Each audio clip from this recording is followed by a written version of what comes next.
The office of Speaker of the House of the United States House of Representatives is hereby declared vacant. There it is. For the first time in American history, the Speaker of the U.S. House has been removed.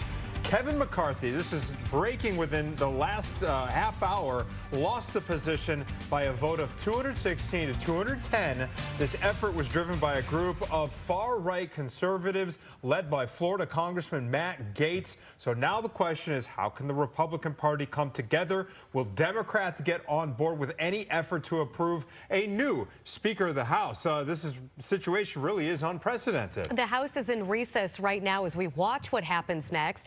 Joining us live to break it all down is North Central College professor Stephen Caliendo. Professor, thanks for being with us. So essentially, the House and Senate are handcuffed right now until we get a new speaker, and who knows how long that's going to take. Well, it's a little bit different than what we had in January when we had to have 15 votes to get the first speaker, because that was a brand new Congress and they couldn't even organize themselves to do anything without a speaker. This is different now that the speakership is vacated. There was a list of names that Kevin McCarthy needed to submit to the House parliamentarian upon his election in January in a particular order. And so there will be a speaker pro tem. There will be somebody who steps into that role so government can't continue to function. But my guess is they won't let it go very long. They want to try to get a permanent speaker in place. What does this say to you, Professor Caliendo, of the state of the Republican Party? I don't know so much that it's about the state of the Republican Party, except for the fact that it's a very divided country generally. It's a very slim majority for Republicans. We knew that going in. Remember, it took Speaker McCarthy more than a dozen ballots, I think 15 ballots, to win in the first place. There's about a half dozen Republicans that are really causing this trouble. I don't know that they're particularly serious people. They're saying that it's about ideology, but I think they're also fundraising on it and using it to boost their social media presence. And so when you have that slim of a majority, and part of the deal was you only took one person to get a motion to vacate on the floor, this is what we're left with. I think there are a lot of Americans out there who feel let down by this move because there are so many issues on the table right now. We're dealing with soaring inflation. Many people can't afford food. They can't afford gas. We have a migrant crisis that's knocking on Chicago's front door. And so now we have to wait for a new speaker to be appointed, to be voted on. And like I said earlier, who knows how long this is going to take. So this is really a cog in the wheel of democracy. I think a lot of people see it that way. That's right, and there's a handful of people, and have been for the last 5 or 6 years, who pride themselves of being cogs in the wheel for democracy. They're not really solving problems. They're creating more problems, and that's their right to do that. The question is whether or not they should be doing it. And so we'll wait to see. Things can happen. The problem is we only have 42 days now, I think, until the next government shutdown, because they only passed the temporary spending bill last weekend. And so they really need to get together all the issues that you mentioned, Natalie, but in addition to that, make sure the government continues to be funded after the middle of November. And does this derail with regard to all those issues that Natalie just brought up, along with the looming second shutdown, Professor Caliendo? How much is this going to hurt the House's ability to actually do their jobs? Yeah, it definitely hurts because deals are going to have to be made. I mean, again, it's not so much what happened today as much as that this is a continuation of the long story that started in January when we realized how slim the majority was going to be. And so there's going to have to be deals made. Democrats, none of them voted to save the speaker today. He would have certainly had to make assurances to some folks before to get them to do that. But Leader Jeffries asked them not to do that. So we'll see what happens now. There'll have to be a new vote for speaker. My guess is McCarthy will put himself back up. And then can he get a coalition together that might include Democrats to allow him to become speaker?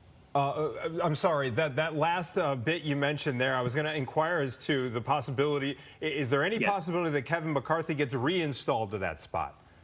Absolutely. Of course. Yes, he can run again. There's nothing that prohibits him from doing that. I think he demonstrated back in January that he certainly has a persistent mentality. And so my guess is that he would put his name back forward. The other thing is that I can't think of anybody off the top of my head who there would be more of a consensus for. I mean, there's a lot of support for Speaker McCarthy among Republicans. There's only 8 of them, or 6 of them actually in this particular vote, who decided to vote to oust him. So it's not that it's a widespread problem. It's just a very slim majority.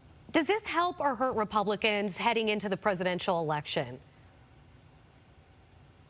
Natalie, it's an excellent question. It does make the party look to be in disarray, and that's probably a little bit problematic for them. I don't know that it has much of effect on the presidential election, but of course, as you're suggesting, I think they have to try to hold on to their majority after the elections next November, and that might make this more difficult as at a local level. When people go to vote for their members of the House, they may seek to punish folks who weren't even able to get things done when they had a majority. Professor Caliendo, how do you see the next, let's just talk about the immediate short term here, the next few days, the next few weeks, and then the longer term in terms of getting back to House business and what is going to unfold on the House floor in the coming days and weeks? How do you see that playing out? Well, in the coming minutes or hours, we'll find out who the Speaker pro tem is going to be, and then we'll find out whether that Speaker will decide to call an election for a permanent Speaker very quickly. I wouldn't be surprised if we start to have the first votes for that tonight. There's certainly work to be done if there are people who are lined up to run. I think the question is if it's McCarthy, who could he get in line in the next couple of hours to support him again that he wasn't willing to or able to get in line to stop this from happening within the hour. And so it'll be an interesting evening in that respect. I want to go back in history. I'm a history buff. I love it, especially with politics. Let's talk about 1910 and what unfolded then and how that relates to what's going on today. Well, Natalie, you were there. You remember, of course. Oh, yes. 10 when Speaker Cannon actually pulled the vote himself. In other words, he made the motion to vacate his own speakership because he wanted to put his opponents on record of having to support him or not support him. And he survived, of course, that speakership and has now a major legislative building named for him in Washington, D.C. And so I don't know whether Speaker McCarthy will have the same fate, but it's the first time ever in our history that the speakership was vacated. We really appreciate your perspective on this breaking news situation this afternoon. Professor Caliendo, thank you, sir. It's great to see you both. Thank you.